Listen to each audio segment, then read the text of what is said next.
안녕하세요. 저는 박순옥이라고 합니다. 정말 큰일 날 뻔했던 제 이야기 좀 들어주세요.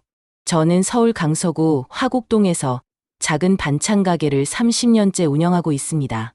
이 동네에 처음 왔을 때만 해도 이렇게 오래 살 줄 몰랐는데 어느새 이 골목의 터줏대감이 되어버렸네요.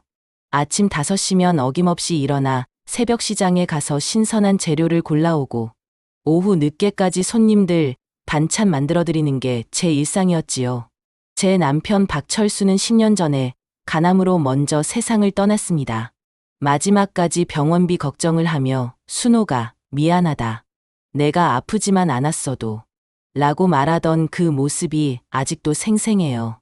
남편이 떠나고 나서는 정말 막막했었지요. 하지만 아들 하나만 믿고 악착같이 버텨왔습니다. 제 아들 민수는 정말 착한 녀석이었어요. 아버지가 돌아가신 후로는 더욱 의젓해져서 어려서부터 엄마 도와준다고 반찬 가게에서 배달도 하고 설거지도 도와주고 그랬거든요. 공부도 열심히 해서 인하대학교에 들어갔고 졸업 후에는 삼성전자에 입사했지요. 제가 평생 자랑스러워하는 아들입니다. 민수가 32살에 좋은 여자 만나서 결혼한다고 했을 때 얼마나 기뻤는지 몰라요. 그동안 엄마, 저는 결혼 안 할 거예요. 엄마 혼자 두고 갈 수 없어요 라고 말하던 아들이었거든요. 며느리 될 연희라는 아가씨를 처음 봤을 때도 참 좋은 인상이었어요. 키도 크고 얼굴도 예쁘고 무엇보다 말투가 정중하고 교양 있어 보였거든요. 어머니, 안녕하세요. 민수 오빠한테 항상 어머니 얘기 많이 들었어요. 첫 만남에서 연희가 제게 인사하던 모습이 아직도 기억나요. 정말 얌전하고 착해 보였거든요. 이화여대 경영학과를 나왔다고 하고 강남에 있는 마케팅 회사에서 과장으로 일한다고 했어요. 제가 보기에는 우리 민수보다도 더 괜찮아 보였지요. 엄마, 연희가 정말 좋은 사람이에요. 제가 힘들 때마다 옆에서 많이 도와줬어요. 민수가 연희 자랑을 할 때마다 저도 덩달아 기뻤어요. 우리 아들이 드디어 좋은 사람 만났구나 싶었거든요. 결혼 준비도 정말 즐거웠어요. 연희가 혼수 준비할 때도 어머니, 너무 부담 갖지 마세요. 저희는 소박하게 살 거예요 라고 말했었거든요. 하지만 제가 어떻게 아들 결혼을 소박하게 할 수 있겠어요? 평생 모은 돈으로 혼수도 넉넉히 해줬고 강서구 화곡동 38평 아파트 전세금 2억도 제가 다 마련해줬지요. 제 반찬 가게 건물을 담보로 은행에서 대출받아서 말이에요. 그때는 정말 기분이 좋았어요. 우리 민수 이제 걱정 없겠구나. 좋은 며느리 만나서 행복하게 살겠구나 싶었거든요. 반찬 가게 일이 아무리 힘들어도 아들 생각하면 힘이 났어요. 결혼식 날도 정말 예뻤어요. 롯데호텔에서 올렸는데 연희가 웨딩드레스 입은 모습이 진짜 공주님 같았어요. 하객들도 어머니, 며느리분 정말 예쁘시네요 라고 부러워하더라고요. 제가 얼마나 뿌듯했는지 몰라요. 신혼 초기 몇 달은 정말 괜찮았어요. 연희가 일주일에 한두 번씩은 안부 전화드리고 어머니, 몸은 괜찮으세요? 제가 시간 날 때 반찬 만들어서 갖다 드릴게요 라고 말하기도 했어요. 명절 때는 정성스럽게 차례상도 차려주고 제사 지낼 때도 정말 열심히 도와줬어요. 아들도 정말 행복해 보였어요. 엄마, 연희 덕분에 제가 정말 편해졌어요. 집안일도 다 알아서 하고 저 회사 일로 스트레스 받을 때도 많이 위로해줘요 라고 말하더군요. 저도 마음이 놓였습니다. 이제 진짜 우리 아들 잘 됐구나. 연희 같은 며느리 만나기 쉽지 않은데 정말 복 받았구나 싶었거든요. 그런데 결혼한 지 1년쯤 지났을 때부터였나요? 아주 미묘하게 조금씩 이상한 일들이 생기기 시작했어요. 처음엔 정말 사소한 것들이었습니다. 전에는 제가 아들에게 전화하면 엄마, 안녕하세요. 요즘 어떻게 지내세요? 라며 반갑게 받았는데 언젠가부터 엄마, 지금 좀 바쁜데요. 나중에 다시 전화드릴게요 라며 급하게 끊는 일이 잦아졌어요. 그리고 예전에는 제가 민수야, 엄마가 반찬 좀 갖다 줄까? 라고 하면 엄마 감사해요. 언제든지 오세요. 라고 했는데 이제는 엄마 미리 연락하고 오세요. 연희가 좀 예민해서요. 라고 하더군요. 뭐 신혼부부니까 그럴 수도 있다고 생각했어요. 저도 젊었을 때는 시어머니가 자주 오시면 좀 부담스러웠거든요. 올해 65이 된 저로서는 이제 아들한테 패 끼치고 싶지 않았어요. 그래서 웬만하면 연락도 자제하고 가끔 반찬 갖다 줄 때도 미리미리 양해를 구했지요. 그런데 정말 이상한 일이 생긴 건 지난달 초였어요. 11월 5일 밤이었는데 날짜까지 정확히 기억하는 이유는 그날 밤을 평생 잊을 수 없기 때문이에요. 새벽 2시쯤이었나? 깊이 잠들어 있다가 갑자기 깨는데 현관문 쪽에서 무슨 소리가 나더군요. 드르륵, 드르륵 하는 소리가요. 처음엔 바람 소리인가 했는데 귀를 기울여 보니 누군가 문고리를 조심스럽게 돌리는 소리 같았어요. 설마 도둑이 들려고 하는 건 아니겠지 싶어서 가슴이 두근거렸어요. 하지만 혹시나 해서 슬리퍼도 신지 않고 맨발로 문 쪽으로 살금살금 다가갔어요. 문에 귀를 대고 들어보니 정말로 누군가 밖에 있는 것 같았어요. 그리고 잠시 후에 젊은 여자 목소리로 누군가 속삭이는 소리가 들렸어요. 어머니, 진짜 조심하세요. 연희 그년이 정말 무서운 계획을 세우고 있어요. 어머니, 재산을 다 뺏을 작정이에요. 목소리가 20대 후반에서 30대 초반 정도의 젊은 여자 목소리였는데 우리 동네에서 들어본 적 없는 목소리였어요. 낯선 사람이 새벽에 제 집 앞에서 이런 말을 하다니 온몸에 소름이 돋았어요. 깜짝 놀라서 문을 열려고 하는데 발걸음 소리가 달리듯이 멀어지더군요. 급히 문을 열고 복도로 나가봤지만 이미 아무도 없었어요. 계단 쪽에서 발소리가 나는 것 같았지만 어둠 속에서는 아무것도 보이지 않았지요. 그날 밤 잠을 한숨도 못 잤어요. 머릿속이 온통 복잡했거든요. 연희라고 하면 우리 며느리 이름인데 대체 누가 왜 그런 말을 했을까요? 며느리가 무슨 무서운 계획을 세운다는 건 또 뭘까요?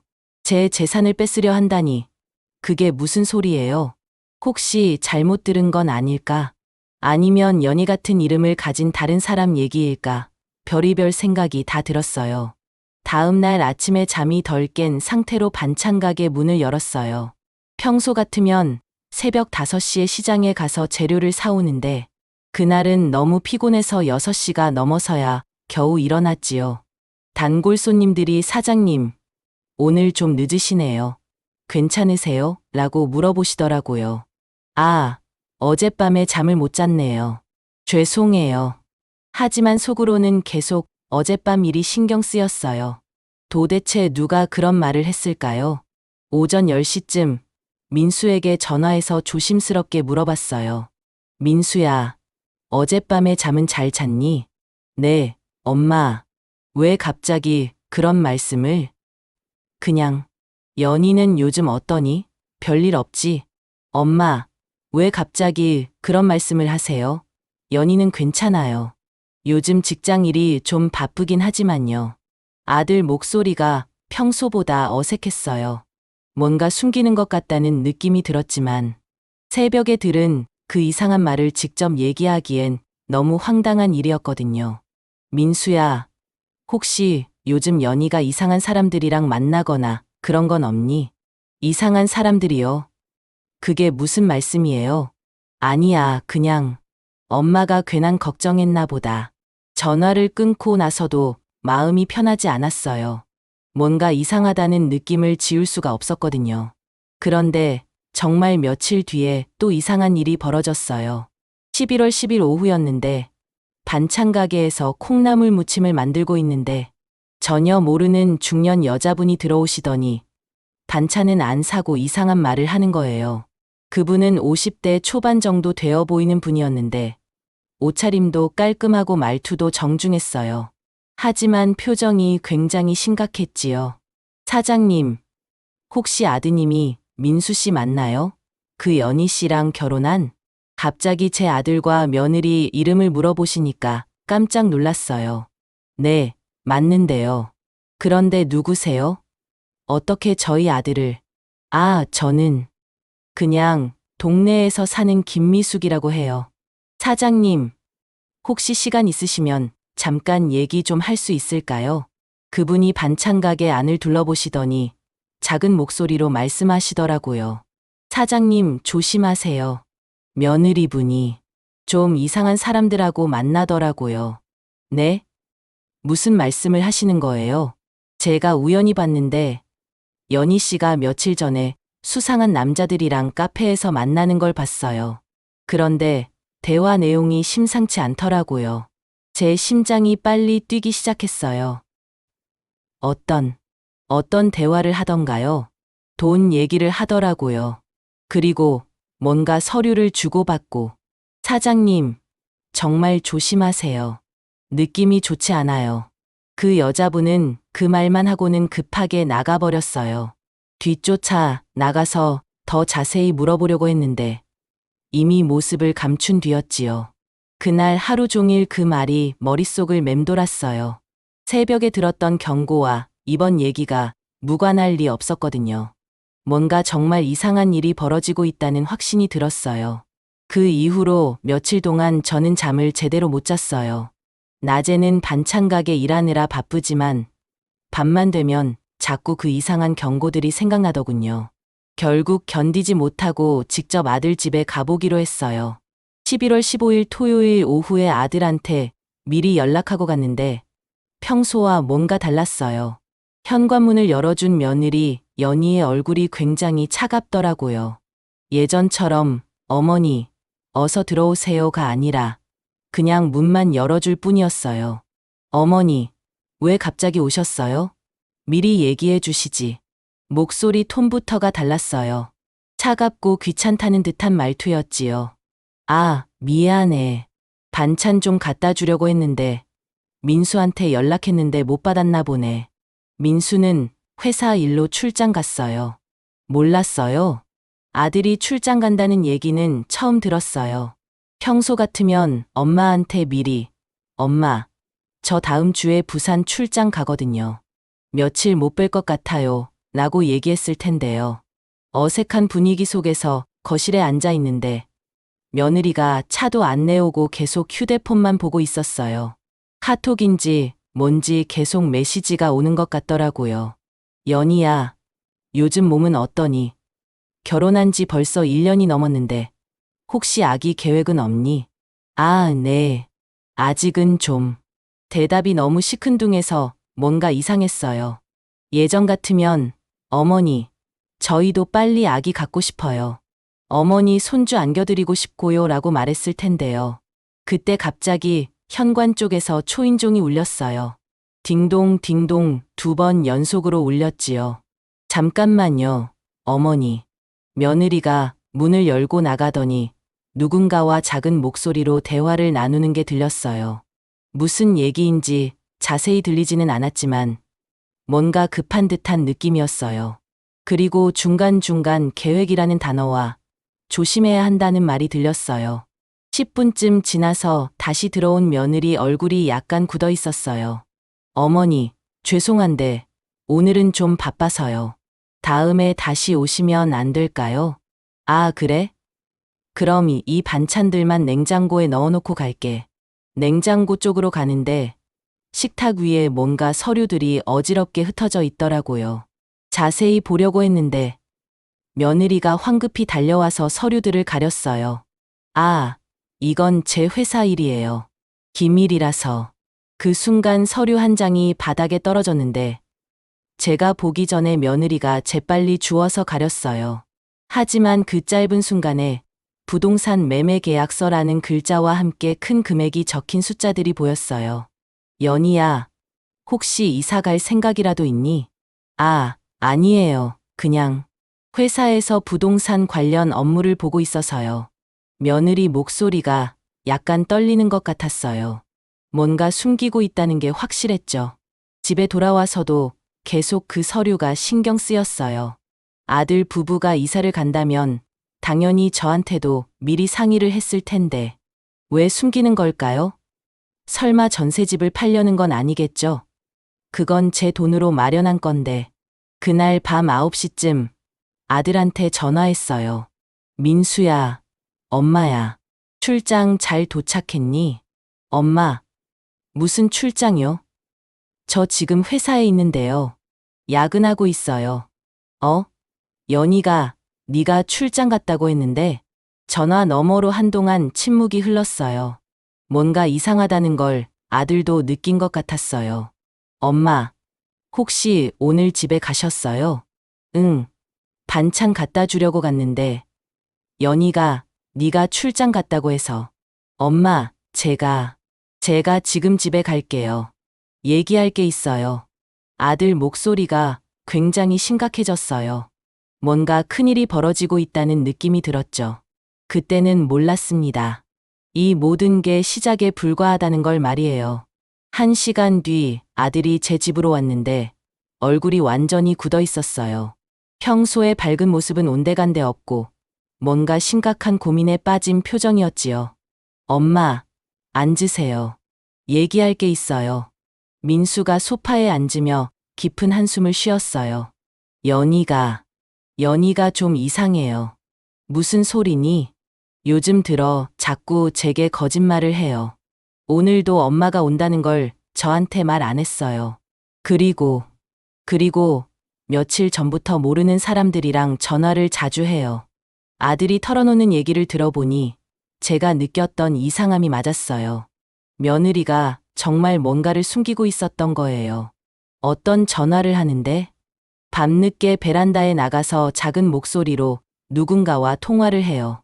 제가 다가가면 급하게 끊고 물어보면 회사 일이라고 하는데 밤 11시에 무슨 회사 일이 있겠어요? 그럼 뭐라고 하는 걸 들었니? 자세히는 못 들었지만 계획대로 조심해야 한다. 돈 이런 단어들이 자주 나오더라고요. 제 등골이 서늘해졌어요. 새벽에 들었던 경고와 너무 일치하는 내용이었거든요.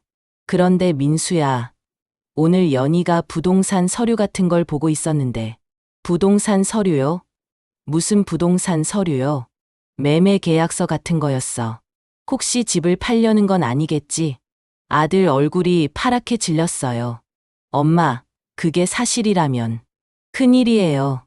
그 집은 엄마 명의로 된 전세보증금으로 산 건데. 그렇지. 2억이나 되는 돈인데 내 모르게 팔 수는 없는 거 아니야. 당연히 그래야죠. 하지만 만약 연희가 정말로. 민수가 말을 끝맺지 못했어요. 하지만 우리 둘 다 같은 생각을 하고 있었죠. 민수야, 이거 정말 심각한 문제 아니니? 우리가 뭔가 조치를 취해야 하는 거 아냐? 엄마, 일단 더 자세히 알아봐야겠어요. 제가 내일 회사 법무팀한테 상담받아보고 부동산 등기부등본도 확인해 볼게요. 아들이 가고 나서 저는 정말 잠을 한숨도 못 잤어요. 30년 동안 새벽부터 밤늦게까지 일해서 모은 돈, 반찬 가게 건물까지 담보로 잡고 마련해준 돈인데 설마 며느리가 그걸 노리고 있었던 건 아니겠죠? 다음 날인 11월 16일 일요일 오후 갑자기 며느리에게서 전화가 왔어요. 어머니, 안녕하세요. 어제는 정말 죄송했어요. 목소리가 평소보다 굉장히 다정했어요. 너무 갑작스러운 변화라서 오히려 의심스러웠지만요. 아니야, 괜찮다. 어머니, 제가 어제 너무 차갑게 대했나 봐요. 요즘 회사 일로 스트레스를 많이 받아서. 오늘 저녁에 맛있는 거 해드릴 테니까 저희 집에 오세요. 평소에 연이라면 이런 식으로 먼저 연락해서 초대하지 않았을 텐데 뭔가 의도가 있는 것 같았어요. 그래? 그럼 가볼게. 네. 6시쯤 오세요. 민수도 일찍 들어올 거예요. 저녁 6시쯤 아들 집에 갔는데 정말 놀랐어요. 며느리가 한 상 가득 음식을 차려놨더라고요. 갈비찜, 잡채, 나물 반찬, 심지어 전까지. 평소엔 간단하게 국과 밥 정도만 먹었는데 왜 갑자기 이렇게 성대하게. 어머니, 앉으세요. 그동안 제가 너무 바빠서 어머니께 신경을 못 썼나 봐요. 아니야, 고생했구나. 이렇게까지 안 해도 되는데. 아니에요. 당연히 해야죠. 그런데 민수는 회사에서 급한 일이 생겨서 조금 늦을 것 같아요. 아들이 없는 상황에서 며느리와 둘이 있으니까 뭔가 어색했어요. 하지만 연희가 평소보다 훨씬 친절하게 대해주니까 내가 너무 의심했나 싶기도 했어요. 어머니, 사실 제가 드릴 말씀이 있어요. 식사를 하던 연희가 갑자기 심각한 표정을 지으며 말했어요. 응, 뭔데? 저희가 좀 더 큰 집으로 이사를 가려고 해요. 역시 제 예상이 맞았어요. 하지만 침착하게 물어봤어요. 이사, 왜 갑자기? 여기도 충분히 넓은데. 저희가 곧 아기를 가질 계획이거든요. 그런데 지금 집은 방이 2개뿐이라 아기 방을 따로 만들기 어려워서요. 아기라는 말에 잠시 마음이 흔들렸어요. 손주를 볼 생각에 기뻤거든요. 하지만 뭔가 이상했어요. 그럼 미리 상의를 했어야지. 그 집은 내 돈으로. 네, 알고 있어요. 그래서 어머니께 먼저 말씀드리는 거예요. 연희가 테이블 밑에서 서류 뭉치를 꺼내더군요. 어제 봤던 그 서류들이었어요. 어머니, 이게 새집 계약서예요. 강남구 대치동에 있는 아파트인데 정말 좋아요. 아파트 값이 많이 올라서 지금 이 집을 팔면 훨씬 좋은 곳으로 갈 수 있어요. 서류를 보니까 정말 매매 계약서가 맞았어요. 그런데 이상한 건 현재 살고 있는 집을 팔아서 나오는 돈이 2억 5천만 원인데 새로 사려는 집값은 4억 2천만 원이었어요. 연희야, 이 돈이 어떻게 맞니? 부족한 돈은 1억 7천만 원인데 이걸 어떻게 할 거야? 그게 어머니께서 조금만 더 도와주시면 될 것 같아요. 더 도와달라고? 네, 1억 7천만 원만 더 보태주시면 되거든요. 어머니 반찬 가게 건물이 3억 정도 되지 않나요? 그걸 담보로 대출받으시면. 그 순간 머리가 띵했어요. 며느리가 제 반찬 가게 건물까지 노리고 있었던 거예요. 연희야, 그게 무슨 소리니? 그 건물은 내가 평생 벌어서 산 거야. 그걸 어떻게? 어머니, 어차피 나중에는 민수가 상속받을 건데요. 미리 투자해서 더 좋은 집에서 살면 안 되나요? 손주도 생각해 주세요. 며느리 목소리가 점점 차갑게 변했어요. 아까까지의 다정함은 온데간데 없었지요. 아니야, 그건 안 돼. 그 건물은 내 노후 보장이야. 그걸 팔면 나는 어떻게 살라고? 어머니, 요즘 같은 세상에 그런 생각으로는 안 돼요. 부동산 투자를 해야 돈을 벌죠. 강남 아파트는 계속 오르기만 해요. 너 지금 뭐라고 하는 거니? 사실을 말하는 거예요.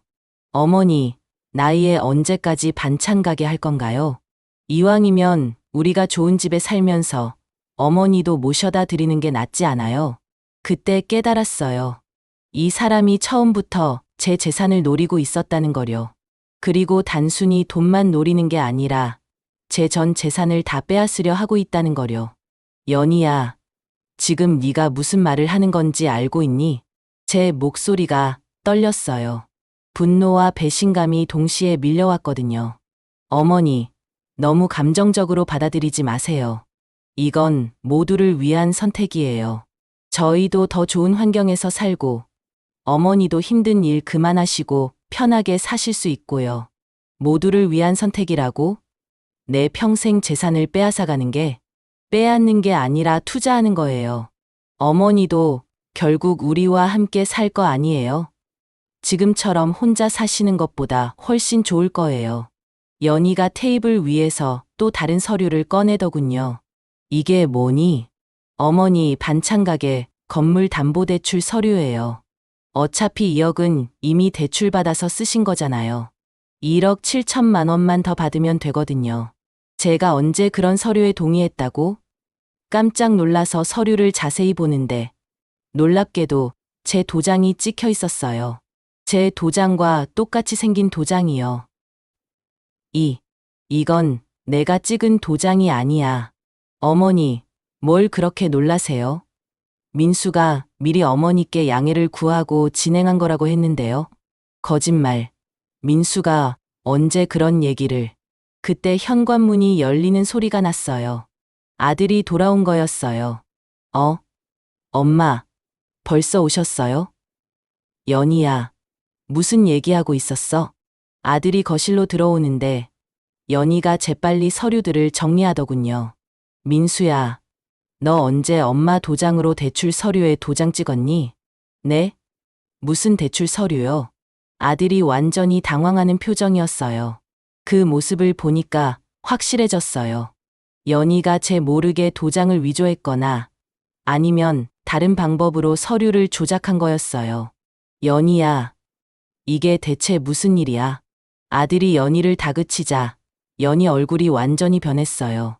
평소에 조용하고 얌전한 모습은 온데간데 없고 뭔가 날카롭고 차가운 표정이 되었지요. 민수야, 당신이 어머니를 설득하라고 했잖아요. 왜 모른 척해요? 내가 언제 그런 말을 했다고? 나는 그런 얘기 한 적 없어. 아, 정말 답답하네요. 어머니, 민수, 둘 다 왜 이렇게 소극적이에요? 이런 기회는 흔하지 않다고요. 연희가 갑자기 목소리를 높이더군요. 그 순간 평소에 조용하고 얌전한 모습은 완전히 사라졌어요. 완전히 다른 사람이 된 것 같았지요. 기회라고? 이게 무슨 기회야? 이건 사기 아니야. 제가 화를 내자 연희가 비웃듯이 말했어요. 사기라뇨? 어머니, 세상 좀 넓게 보세요. 요즘 누가 반찬 가게 같은 거 해요? 월세도 겨우 나오는 그런 건물 가지고 계시면 뭐 해요? 뭐라고? 솔직히 말씀드릴게요. 어머니, 나이에 언제까지 그렇게 힘들게 사실 거예요? 새벽 5시에 일어나서 밤늦게까지 일하시는 거 보면 안쓰럽기도 하고요. 우리가 좀 더 여유롭게 살면서 어머니도 편하게 모셔드리겠다는 건데 왜 그걸 거부하세요? 너 정말. 저는 말이 안 나왔어요. 이 사람이 이렇게 뻔뻔할 줄은 몰랐거든요. 제가 30년 동안 새벽부터 밤늦게까지 일한 걸 안쓰럽다고? 그 덕분에 자기 남편이 좋은 교육받고 좋은 직장 다니는 건데. 연희, 그만해. 아들이 소리쳤어요. 어머니한테 그런 식으로 말하는 게 어디 있어? 당장 사과해. 사과? 내가 뭘 잘못했다고. 현실적인 얘기 한 것뿐인데요. 연희가 아들한테까지 대들기 시작했어요. 완전히 본성을 드러내기 시작한 거죠. 민수야, 당신도 어머니 눈치만 보지 말고 좀 당당하게 나와요. 우리 앞으로 40년을 더 살아야 하는데 계속 이런 식으로 살 거예요? 어머니 반찬 가게 일 도와드리면서. 연희, 너 지금 완전히 미쳤구나.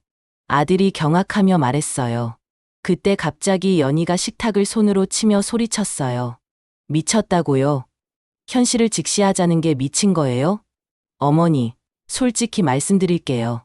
저희 결혼할 때 혼순이 모니에서 받은 거. 그거 다 저희가 앞으로 갚아나가야 할 빚이나 마찬가지라고요. 뭐라고?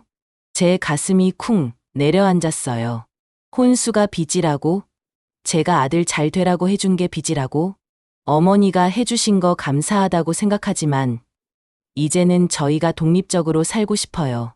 그러려면 어머니 재산도 좀 활용해야 하는 거 아닌가요? 계속 구석진 동네에서 반찬 가게나 하실 거예요. 그 순간 저는 모든 걸 깨달았어요. 이 사람이 처음부터 제 재산을 노리고 접근했다는 거요. 착한 며느리 연기를 하면서 제 아들을 유혹해서 결혼하고 이제는 제 평생 재산까지 빼앗으려 하는 거였어요. 너 정말 무서운 년이구나. 제가 떨리는 목소리로 말하자 연희가 차가운 미소를 지었어요. 무섭다고요? 어머니, 저는 그냥 솔직한 것뿐이에요. 이제 그만 위선 떨지 말고 현실적으로 얘기해요. 그때 아들이 벌떡 일어서더니 연희 손목을 잡았어요. 연희, 너 정말 끝이야. 어떻게 어머니한테 그런 말을 할 수 있어? 손 놓으세요. 당신도 어머니 편만 들 거면 저는 더 이상 참지 않을 거예요. 연희가 아들 손을 뿌리치면서 소리쳤어요. 그 순간 제가 가져온 반찬 그릇들이 바닥에 떨어져서 와장창 깨졌어요. 봐요. 이런 식으로 살면 안 된다고요. 우리는 더 나은 삶을 살 자격이 있어요. 연희가 깨진 그릇 조각들을 발로 차면서 말했어요. 제가 30년 동안 아껴서 쓰던 그릇들이었는데 하나하나 정성스럽게 고른 그릇들이었거든요. 연희야, 그만해라. 제가 소리쳤지만 연희는 멈추지 않았어요. 오히려 더 큰 소리로 말했어요. 어머니, 마지막으로 한 번만 더 말씀드릴게요. 어머니, 건물 담보로 1억 7천만 원만 더 빌려주세요. 안 그러면 뭘 어쩐다는 거야? 안 그러면 저희는 이혼할 수밖에 없어요. 그러면 어머니는 아들도 잃고, 며느리도 잃고, 손주 볼 기회도 영영 없어지는 거예요. 이혼이라는 말에 아들 얼굴이 새하얗게 질렸어요. 그리고 제 가슴도 철렁 내려앉았지요. 연희, 너 지금 나를 협박하는 거야? 협박이 아니라 선택권을 드리는 거예요. 어머니가 협조해 주시면 우리는 모두 행복하게 살 수 있어요. 안 그러면 연희가 말을 끝내지 않고 의미심장한 미소를 지었어요. 그 웃음이 정말 소름 끼쳤어요. 그리고 솔직히 말씀드리면 이 결혼 자체도 제가 원해서 한 건 아니에요. 민수 오빠가 계속 졸라서. 어머니, 재산 생각해서 결혼했다고 봐도 무방해요. 뭐라고? 이번엔 아들이 완전히 충격받은 표정이었어요. 연희, 너 지금 무슨 말을 하는 거야? 사실을 말하는 거예요. 처음부터 어머니 반찬 가게 건물이 목표였어요. 그런데 생각보다 어머니가 고집이 세시네요. 그 순간 저는 무서워졌어요. 이 사람이 정말로 아들과 이혼해버리면 어떻게 하죠? 그럼 정말 모든 걸 잃는 거 아닌가요? 아들은 상처받을 테고, 손주도 못 보고, 시간을 드릴게요. 일주일만 생각해보세요. 그리고 답을 주세요. 어머니가 현명한 선택하시길 바라요. 연희가 차갑게 말하고는 방으로 들어가 버렸어요. 문을 쾅 닫는 소리가 온 집안에 울렸지요. 저와 아들만 남은 거실에서 아들이 한숨을 크게 쉬었어요. 엄마, 미안해요. 제가 사람을 잘못 봤나 봐요. 민수야, 어떡하지? 정말 이혼하면 어떡해? 엄마, 걱정하지 마세요. 제가 뭔가 방법을 찾을게요. 하지만 아들 목소리에도 확신이 없었어요. 오히려 많이 상처받은 것 같았어요. 집에 돌아오는 길, 제 마음은 정말 복잡했어요. 연희의 협박이 계속 머릿속을 맴돌았어요. 정말 제가 거부하면 아들이 이혼당할까요? 그럼 손주도 못 보는 건가요? 그날 밤, 저는 정말 심각하게 고민했어요. 어쩌면 연희 말이 맞을지도 모른다는 생각도 들었거든요. 제 나이에 언제까지 반찬 가게를 할 수 있을까요? 몸도 예전 같지 않고 손목도 자주 아프고 차라리 돈을 아들한테 투자해서 좀 더 여유롭게 사는 게 나을까요? 하지만 뭔가 이상했어요. 정말 연희가 선의로 하는 말일까요? 아니면 처음부터 제 재산을 노리고 계획적으로 접근한 걸까요? 그런데 그날 밤 11시쯤 예상치 못한 전화가 걸려왔어요. 여보세요? 어머니, 저예요. 며칠 전에 반찬 가게에서 뵈었던 김미숙이요. 며칠 전 가게에 와서 이상한 말을 했던 그 여자분이었어요. 아, 그때 그분. 어떻게 제 번호를... 어머니, 시간 있으시면 내일 만나뵐 수 있을까요? 며느리분에 대해서 꼭 말씀드릴 게 있어요. 무슨 말씀을, 요? 전화로는 말씀드리기 어렵고 직접 만나서 증거를 보여드려야 할 것 같아요. 증거라고? 대체 무슨 증거를 말하는 걸까요? 어머니, 내일 오후 2시에 화곡역 근처 카페에서 만나요. 정말 중요한 얘기예요. 그날 밤, 저는 한숨도 잠을 못 잤습니다. 과연 내일 무슨 얘기를 들을지, 그리고 그 증거라는 게 뭘지. 머릿속이 복잡했어요. 다음 날인 11월 17일 월요일 오후 2시, 화곡역 근처 달콤한 하루 카페에서 김미숙 씨와 만났어요. 가까이서 보니 50대 중반 정도 되어 보이는 단정한 분이었는데 표정이 굉장히 심각했어요. 평상복을 입고 있었지만 뭔가 의도적으로 눈에 띄지 않으려는 듯한 인상이었지요. 어머니, 멀리까지 나와주셔서 고맙습니다. 저는 김미숙이라고 해요. 네, 안녕하세요. 그런데 대체 무슨 얘기를? 김미숙 씨가 주변을 둘러보더니 조용한 구석자리로 저를 안내했어요. 그리고 가방에서 두꺼운 파일 2개를 꺼내더군요. 어머니, 연희 씨에 대해서 알려드릴 게 있어요. 사실 저도 이 여자 때문에 큰 피해를 본 사람이에요. 네? 무슨 말씀이세요? 김미숙 씨가 첫 번째 파일을 열어보였어요. 그 안에는 여러 사람들의 사진과 신상 정보, 그리고 재산 목록들이 정리되어 있었거든요. 마치 누군가를 조사한 자료 같았어요. 이게 뭐예요? 연희 씨가 지금까지 접근했던 사람들 명단이에요. 어머니 아드님이 5번째예요. 5번째라고요? 머리가 띵해졌어요. 며느리가 저희가 처음이 아니라는 말인가요? 네, 연희 씨. 아니 정확히는 최연수라는 이름의 이 여자는 결혼 사기 전문가예요. 주로 재산이 있는 독신 남성들이나 홀어머니가 있는 남성들을 타겟으로 해서 접근하죠. 그리고 결혼 후에는 그 가족의 재산을 빼돌리는 수법을 써요. 김미숙 씨가 자세히 설명해 주었어요. 연희라는 여자의 진짜 이름은 박연희가 아니라 최연수였고, 과거에 여러 명의 남자들과 결혼과 이혼을 반복했다는 거였어요. 첫 번째 피해자는 부산의 한 중소기업 사장이었어요. 어머니 돌아가신 후 혼자 살던 40대 남성이었는데, 연수가 6개월 만에 그 사람 전 재산 8억을 빼돌렸어요. 세상에. 2번째는 대전의 공무원이었고, 3번째는 광주의 의사였어요. 모두 비슷한 수법이었어요. 결혼 후 1년 정도 지나면 갑자기 이사를 가자고 하면서 재산을 빼돌리는 거죠. 김미숙 씨가 2번째 파일을 보여주었어요. 그 안에는 더 충격적인 내용들이 있었어요. 그럼 저희 민수랑 정식으로 결혼한 것도 위조된 서류로 한 가짜 결혼이에요. 진짜 이름도 다르고 나이도 실제로는 35이에요. 그리고 이화여대 졸업도 거짓말이고 회사도 실제로는 다니지 않아요. 정말 충격적이었어요. 그럼 지금까지 모든 게 거짓이었다는 말인가요? 그럼 김미숙 씨는 어떻게 이런 걸 다 알고 계시는 거예요? 김미숙 씨의 목소리가 떨렸어요. 저는 2년 전에 이 여자 때문에 제 남편을 잃었어요. 네? 제 남편이 4번째 피해자였어요. 이 여자한테 속아서 전 재산 5억을 다 뜯겼어요.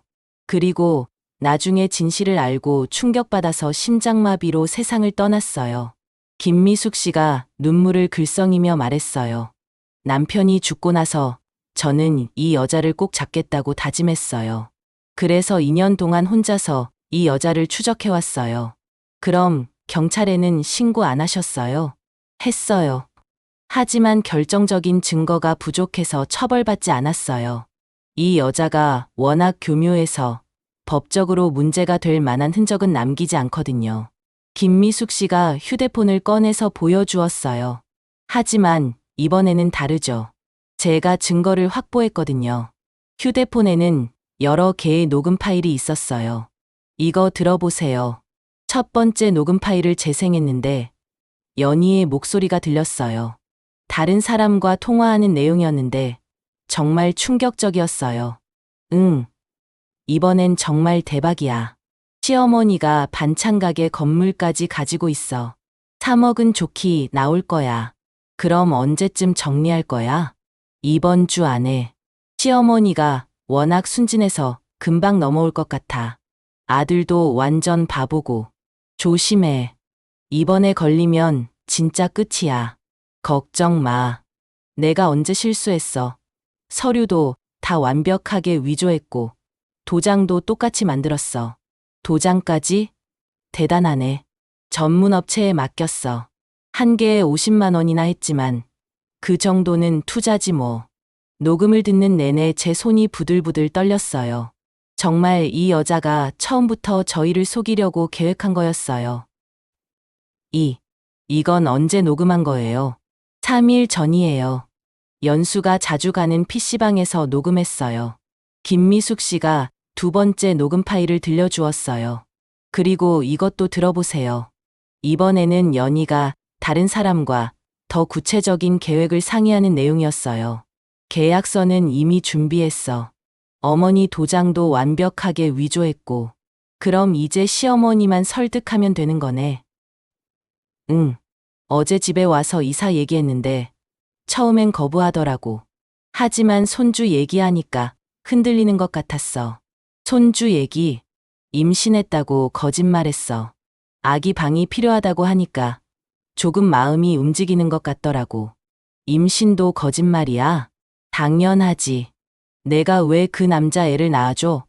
목적 달성하면 바로 이혼할 건데. 제 가슴이 철렁 내려앉았어요. 손주에 대한 기대감마저 모두 거짓이었다니. 어머니, 어떠세요? 이제 믿으시겠어요? 그런데 이 증거들을 가지고 경찰에 가면 되는 거 아니에요. 그게 문제예요. 이 녹음 파일들도 몰래 녹음한 거라서 법적으로는 증거 능력이 제한적이에요. 그리고 위조된 서류들도 연수가 아직 실제로 사용하기 전이라서 미수에 그칠 수 있어요. 그럼 어떻게 해야 하죠? 김미숙 씨가 잠시 생각하더니 말했어요. 연수를 직접 추궁해서 자백을 받아내는 수밖에 없어요. 하지만 정식으로 녹음하고 증인도 여러 명 세워야 해요. 그리고 가능하면 경찰도 대기시켜야죠. 그런데 어떡해요? 연희가 순순히 자백할까요? 제가 계획을 세웠어요. 어머니, 오늘 밤에 연수를 어머니 집으로 불러보세요. 어머니가 돈을 주겠다고 하면서요. 네?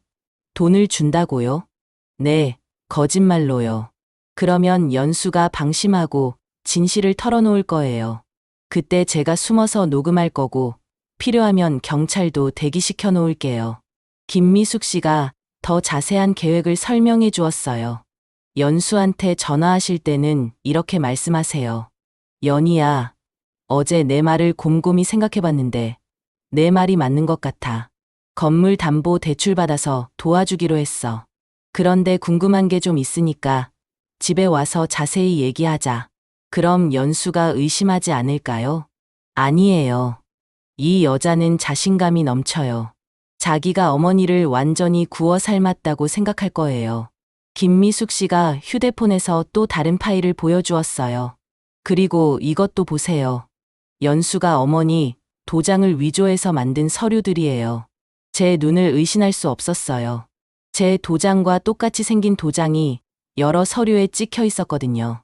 대출 신청서, 부동산 매매 위임장, 심지어 유언장까지. 이걸 어떻게 구하셨어요?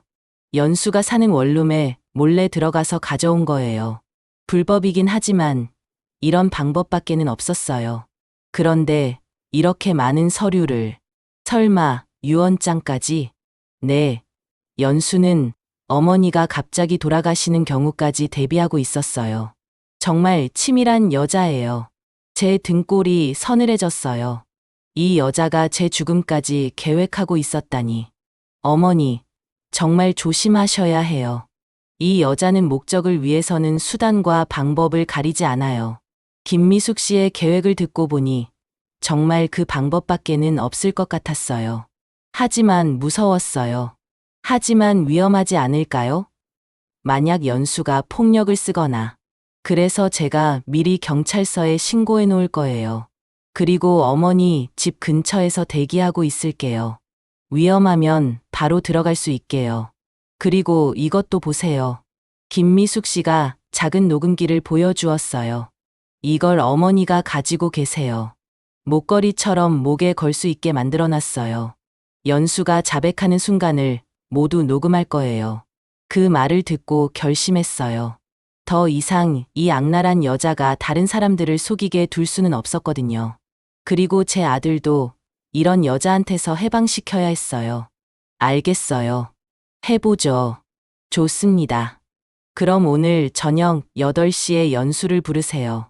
저는 7시 30분쯤 미리 가서 어머니 집 근처에 숨어 있을게요. 카페를 나서면서 김미숙 씨가 마지막으로 말했어요. 어머니, 힘드시겠지만 이게 마지막이에요. 오늘 밤이 지나면 모든 게 끝날 거예요. 집으로 돌아가는 길, 제 마음은 복잡했어요. 한편으로는 진실을 알게 되어서 다행이었지만 다른 한편으로는 아들이 이 사실을 알면 얼마나 충격받을까 걱정되었거든요. 1년 넘게 같이 살았던 아내가 완전히 가짜였다니 얼마나 절망스러울까요? 하지만 더 이상 미룰 수는 없었어요. 오늘 밤 모든 걸 끝내야 했습니다. 저녁 6시, 저는 떨리는 손으로 연희에게 전화를 걸었어요.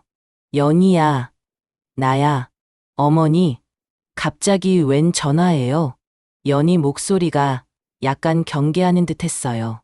어제 네가 한 얘기, 밤새 생각해봤는데 내 말이 맞는 것 같아. 네? 정말요? 목소리가 확 달라졌어요. 확실히 기대하고 있었던 말이었나 봐요. 응. 내 나이에 언제까지 반찬 가게를 할 수 있겠어. 차라리 너희가 좋은 집에 살면서 나도 모셔가는 게 나을 것 같고. 그런데 자세한 얘기를 해야 할 것 같으니까 집에 좀 와줄 수 있니? 어머니, 정말 고맙습니다. 현명한 선택하신 거예요. 금방 갈게요. 전화를 끊고 나서 제 심장이 빨리 뛰기 시작했어요. 정말 이 계획이 성공할까요? 7시 30분, 김미숙 씨에게서 문자가 왔어요. 준비 완료. 녹음기 잘 작동하는지 확인하세요. 제 목에 걸린 작은 녹음기를 확인했어요. 목걸이처럼 보이게 만들어서 연희가 눈치채지 못할 것 같았어요. 8시 정각, 연희가 제 집에 도착했어요. 평소보다 훨씬 밝은 표정이었죠. 마치 대박 복권에 당첨된 사람처럼 들떠 있었어요. 어머니, 정말 현명한 선택하신 것 같아요. 저희 모두한테 도움이 될 거예요. 연희가 거실에 앉으며 활짝 웃었어요. 그 웃음이 이제는 정말 가식적으로 보이더라고요. 그런데 연희야, 엄마가 궁금한 게 있어서. 네, 뭐든지 물어보세요. 너 혹시 진짜 이름이 뭐니? 순간 연희 얼굴이 굳었어요. 하지만 금세 애써 웃으며 대답했어요. 무슨 말씀이세요? 당연히 박연희가 진짜 이름이죠. 그럼 나이는 정말 28이야. 어머니, 왜 갑자기 이런 걸 확인하시는 거예요? 설마 저를 의심하시는 건 아니죠? 연희 목소리가 약간 떨리기 시작했어요. 의심하는 게 아니라 그냥 확실히 하고 싶어서. 결혼 서류도 다시 한번 보고 싶고. 그때 제가 김미숙 씨에게 받은 서류들을 테이블 위에 올려놨어요. 이게 뭐예요? 연희가 서류를 보더니 얼굴이 새하얗게 질렸어요. 가짜 연기는 이제 소용없었죠. 어머니, 이걸 어디서? 연희야. 아니, 최연수 씨. 이제 그만 진실을 말해보렴. 그 순간 연희, 아니 연수가 벌떡 일어나려고 했어요. 하지만 그때 현관문이 열리면서 김미숙 씨가 들어왔어요. 최연수 씨, 오랜만이네요. 김미숙. 당신이 여기 왜 있어? 연수가 완전히 당황하며 사방을 둘러보았어요.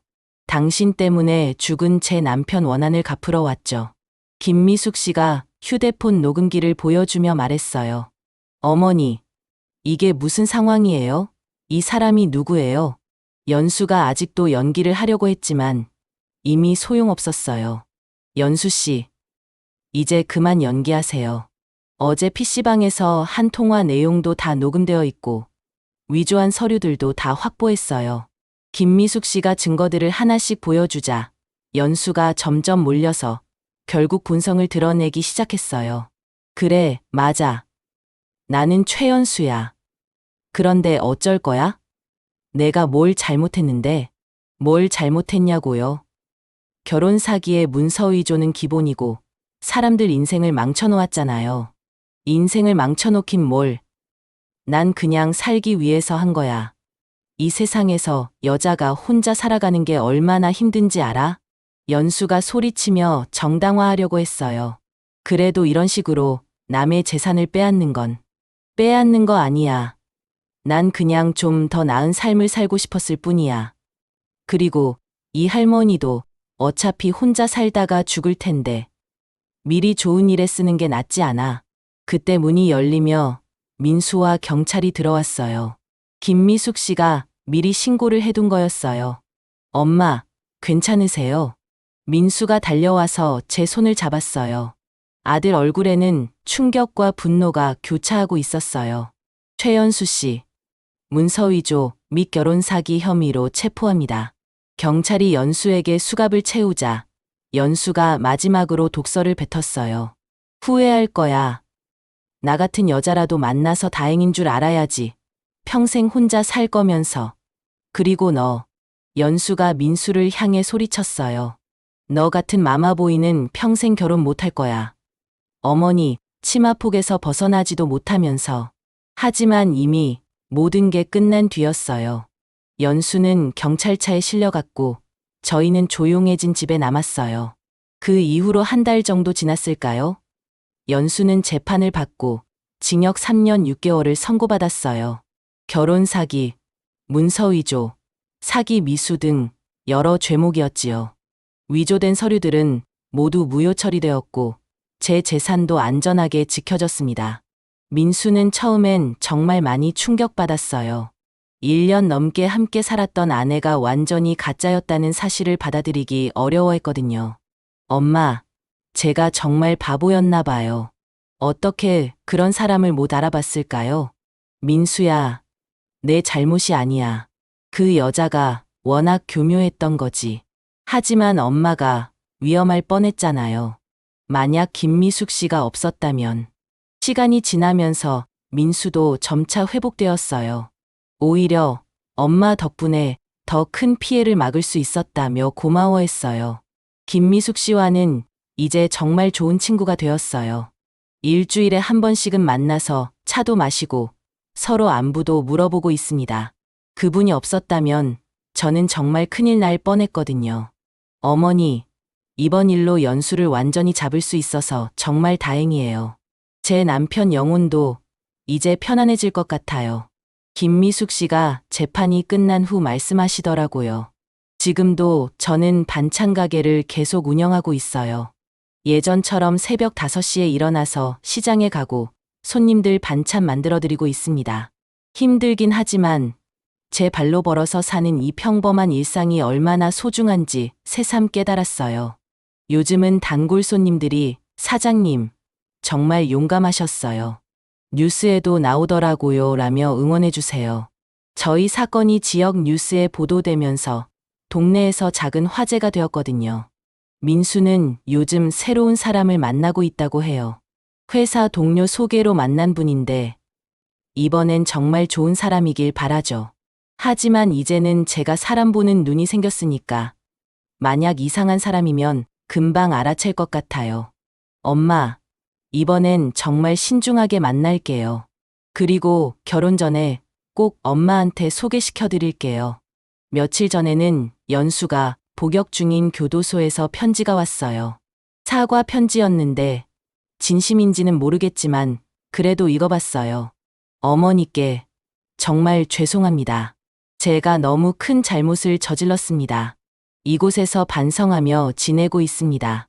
출소 후에는 정말 새 사람이 되어서 살겠습니다.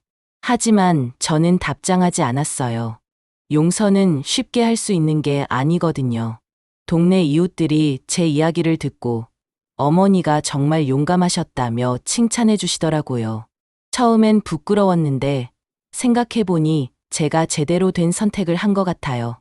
사장님, 요즘 같은 세상에 사기꾼들이 얼마나 많은데 어머니가 나서서 잡아주셔서 동리가 안전해졌어요. 단골 손님 중 한 분이 그런 말씀을 해주시더라고요. 가끔 새벽에 시장에 갈 때면 차가운 바람을 맞으며 생각해요. 사람을 믿는 건 좋지만 너무 순진하게만 살면 안 되겠다고요. 그리고 제가 평생 모은 재산은 함부로 남에게 맡겨서는 안 되겠다고요. 하지만 세상 모든 사람이 연수 같은 건 아니라는 것도 알았어요.